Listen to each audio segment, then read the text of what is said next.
We gathered together this morning outside St Paul's Cathedral. Today, Shell is having an AGM in The Hague, Netherlands, and it's being satellited here, the Barbican. We are protesting against Shell's AGM, and we've brought along a coffin to sort of represent the destructive nature of this company.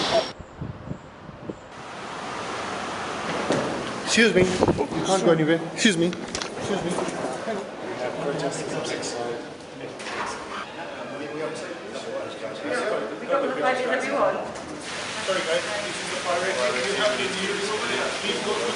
These multinationals exert a terrible stranglehold, and all the direction of political policy, economic policy, social policy is in their hands, is directed by the likes of Shell.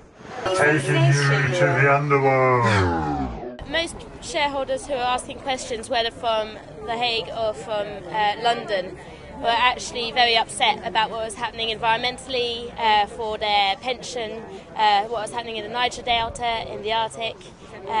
So they had a lot of attacks. The CEO answered pretty well. He was quite good at trying to put to one side those questions. I am a shareholder. I own one share. I came here with the share paperwork and identification. I got past the initial stage of security. After that, at the cloakroom, I left my bag, but I took out an envelope which had a mask in it. And then when I went past the next stage of security, they looked inside the envelope and found the mask. And I was told to leave. Went in there and we had a queue, and at that point I think there were 5 of us proxy shareholders with the mask. We're going to take our black scarves, put it around our head like that, and then put our mask on, and then I stood like this for about a couple of hours in there. We were helped by the fact that pretty much all the questions were anti-Shell questions, asking them why the hell they're exploring the Arctic. If there's an oil spill, it's going to be devastating. In The Hague, there were members from communities that are impacted by Shell, and they were all saying to Shell, you don't consult our community, we don't get anything from it except environmental destruction. Loads of questions about what you're doing about the Nigerian Delta. It's been going on for decades basically, and you're doing nothing. And you could see that the CEO and the chairman were getting impatient.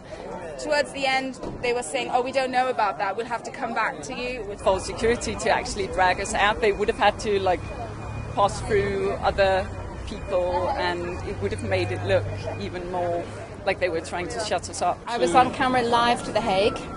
I introduced myself as Jerry Burke, and then I pulled the mask up. Jerry Burke is a friend of mine in Rossport. He's currently allowing the Rossport Solidarity Camp to stay in his field. It's his own private property.